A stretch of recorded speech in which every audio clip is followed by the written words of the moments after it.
মাছদিয়ায় গিয়ে এই প্রথমবার খেলাম দু বোনের বিরিয়ানি। তো বিরিয়ানি ভালো না খারাপ সেটাই রিভিউ দেবো আজকে, সেটাই বলবো। তো চলো ফার্স্ট থেকে শুরু করি।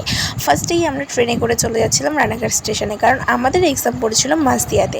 তো ট্রেন জোর কদমে রানাঘাট স্টেশনে ঢুকে গেল। তারপর রানাঘাটে এসে ওখান থেকে আমরা খেয়ে নিলাম একটুখানি ঘুগনি।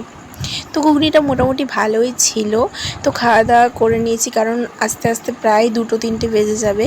তো সকাল থেকে কিছু খাওয়াও হয়নি। তারপর আমরা মাছদিয়ায় এসে এখান দিয়ে লাইন পারাপার করে কলেজের সামনে গিয়ে সিট নাম্বারটা দেখে ঢুকে গেলাম আমি কলেজে।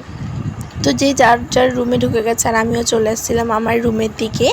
তো আমার এক্সাম হল হচ্ছে এই যে এইটা।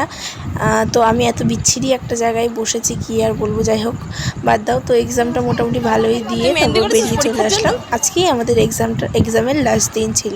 এক্সামেরও লাস্ট দিন ছিল, সাথে সাথে আমাদের 4th সেমিস্টারও কমপ্লিট হয়ে গেল। তো ভিডিওটা এই পর্যন্ত ভালো লাগলে like comment share and subscribe করে দিও। পরের ভিডিও